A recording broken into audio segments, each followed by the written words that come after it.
ബൈബിളിലെ പുതിയ നിയമത്തിൽ, പ്രത്യേകിച്ച് പ്രവൃത്തികളുടെ പുസ്തകത്തിൽ പേടമാൻ എന്നറിയപ്പെടുന്ന തബിത ഒരു പ്രധാന വ്യക്തിയാണ്. പുരാതന കാലത്ത് അതിൻ്റെ പ്രാധാന്യത്തിന് പേരുകേട്ട തീരദേശ നഗരമായ ജോപ്പയിലാണ് അവൾ താമസിച്ചിരുന്നത്. തബിത യേശുക്രിസ്തുവിൻ്റെ ശിക്ഷയായിട്ടാണ് വിശേഷിപ്പിക്കുന്നത്. അവളുടെ ജീവകാരുണ്യ പ്രവർത്തനങ്ങൾക്കും ദരിദ്രർക്കായി വസ്ത്രങ്ങൾ ഉണ്ടാക്കുന്നതിന് വൈദഗ്ധ്യത്തിനും പേരുകേട്ടതാണ്. തബിത ഉൾപ്പെട്ട ഒരു ശ്രദ്ധേയമായ സംഭവം പ്രവൃത്തികളുടെ പുസ്തകത്തിൽ 9:36-42 സംഭവിക്കുന്നു. അവൾ അസുഖം ബാധിച്ചു മരിച്ചതെങ്ങനെയാണെന്ന് അതിൽ വിവരിക്കുന്നു.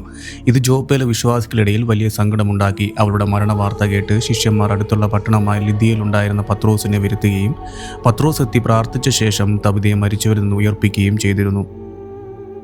ആദിമ ക്രിസ്ത്യൻ സമൂഹത്തിൽ അനുകമ്പയുടെ സേവനത്തിൻ്റെയും പ്രാധാന്യം തബിതയുടെ കഥ ഉയർത്തിക്കാട്ടുന്നു. അവളുടെ ദയയും ഔദാര്യവും നിറഞ്ഞ പ്രവൃത്തികൾ വളരെയധികം ബലമതിക്കപ്പെട്ടു.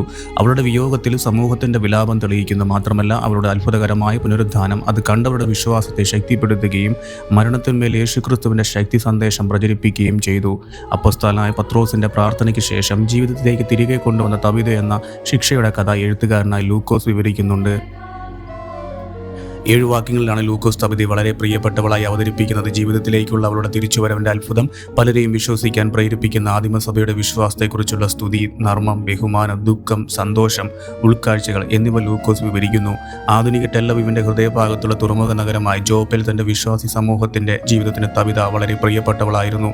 അവളില്ലാതെ ജീവിതം മറ്റുള്ളവർക്ക് സങ്കല്പിക്കാൻ കഴിയില്ല. തബിതയ്ക്ക് മരിക്കാൻ കഴിയില്ല. അവളുടെ വിശ്വസ്തത സമൂഹം അത് അനുവദിക്കുകയില്ലായിരുന്നു. അവളെ നിശബ്ദയാക്കിക്കൊണ്ട് ലൂക്കോസ് അവളെ ബഹുമാനിക്കുന്നു. മറ്റുള്ളവർ അവൾക്ക് അഭിനന്ദനങ്ങൾ നൽകുകയും അവളുടെ മരണത്തിൽ ഉറക്കെ വിലപിക്കുകയും ചെയ്തു. ഒരുപക്ഷെ ഒരാൾക്ക് ലഭിക്കുന്ന ഏറ്റവും മികച്ചതും യാഥാർത്ഥികമായ പ്രശംസ മറ്റുള്ളവരിൽ നിന്നും ആനുകാലികമായി ലഭിക്കുന്നു. ബൈബിളിൽ തബിതയുടെ ചികിത്സയ്ക്ക് തീർച്ചയായും ബാധകമാണ്. ലൂക്കോസ് അവളെ ഒരു ഇരട്ടനാമത്തിൽ പരിചയപ്പെടുത്തുന്നു. തബിത അല്ലെങ്കിൽ പേടമാൻ എന്നാണ്.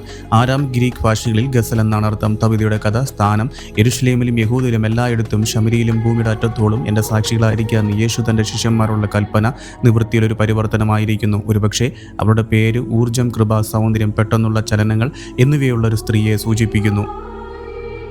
തബിതയെക്കുറിച്ചുള്ള ലൂക്കോസിൻ്റെ വിവരണം അവളുടെ ശുശ്രൂഷയിൽ 2 വിഭാഗങ്ങളെ കേന്ദ്രീകരിക്കുന്നു. 1 ദാരിദ്ര്യവും 2 വിധവകളും. ബൈബിൾ കാലങ്ങളിൽ വിധവ എന്ന പദപ്രയോഗം അർത്ഥമാക്കുന്നത് ഭർത്താവ് മരിച്ചതും സാമ്പത്തിക സഹായത്തിനും മാർഗമില്ലാത്തതുമായ ഒരു സ്ത്രീയെയാണ്. അതിനാൽ അവൾക്ക് സംരക്ഷണവും ശാരീരികവും നിയമപരമായ സാമ്പത്തികവുമായ സഹായം ആവശ്യമായിരുന്നു. മറ്റൊരു വിധത്തിൽ പറഞ്ഞാൽ വിധവ എന്നത് നിരന്തരമായ ആവശ്യമുള്ള ഒരു സ്ത്രീയെയാണ്. കൂടാതെ വിധവ എന്നത് ദരിദ്രയായിരിക്കുന്നതിൻ്റെ പര്യായം കൂടെയായിരുന്നു. ബലഹീനതയുണ്ടെങ്കിൽ വിധവകൾക്ക് വേണ്ടി ആര് പിറക്കും? അവർ എങ്ങനെ ഭക്ഷിക്കും? കടം വീട്ടാൻ വേണ്ടി വീട് നഷ്ടപ്പെട്ടാൽ അവർ എവിടെ താമസിക്കും? മാർക്കോസിൻ്റെ സുവിശേഷത്തിൽ 12:40 വിധവകളുടെ വീടുകൾ മിഴുങ്ങിയതിന് പ്രത്യേകമായി നിയമജ്ഞനെ യേശു കുറ്റം വിധിക്കുന്നുണ്ട്. അവർക്ക് പാർപ്പിടവും സ്ഥിരമായ ഉപജീവനവും ഇല്ലെങ്കിൽ അവർ രോഗബാധിതരാകാൻ സാധ്യതയുണ്ട്. അപ്പോൾ ആരാണ് അവരെ പരിപാലിക്കുക? പ്രായം കൂടുന്തോറും ആര് കേൾക്കും ഇതെല്ലാം?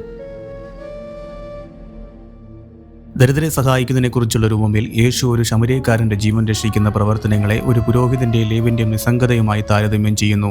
1-ാം നൂറ്റാണ്ടിൽ സ്ത്രീകളുടെ പ്രവർത്തനങ്ങൾ പൊതുവെ തങ്ങൾക്കും അവരുടെ കുടുംബങ്ങൾക്കും വേണ്ടിയുള്ള ദൈനംദിന അതിജീവനത്തെ കേന്ദ്രീകരിച്ചു കൊണ്ടിരുന്നപ്പോൾ തബിത തൻ്റെ സമൂഹത്തിൻ്റെ ആവശ്യങ്ങളിൽ ഏർപ്പെട്ടു. മറ്റുള്ളവർക്ക് നന്മ ചെയ്യാനുള്ള ഒരു സജീവ ക്രിയയാണ് സ്നേഹമെന്ന് അവളുടെ ജീവിതശൈലി തെളിയിച്ചു. തബിതയുടെ മാതൃകയിലൂടെ അവളുടെ നിസ്വാർത്ഥതയും ഉദാരതയും അനുകരിക്കാൻ വിശ്വാസികളെ പ്രോത്സാഹിപ്പിക്കുന്നു. അവളുടെ കഥ വിശ്വാസത്തിൻ്റെ പരിവർത്തന ശക്തിയുടെ, ദൈവത്തിൻ്റെ അതിരുകളില്ലാത്ത കാരുണ്യത്തിൻ്റെ ഓർമ്മപ്പെടുത്തലായി വർത്തിക്കുന്നു. ബൈബിൾ ചരിത്രത്തിലും ക്രിസ്ത്യൻ പാരമ്പര്യത്തിലും മായാത്ത മുദ്ര പതിപ്പിച്ച് മറ്റുള്ളവരുടെ ദയയും സേവനവും വഴി ഒരു വ്യക്തിക്ക് ചെലുത്താൻ കഴിയുന്ന സ്വാധീനത്തിൻ്റെ തെളിവായി തബിതയുടെ പാരമ്പര്യം നിലനിൽക്കുന്നു.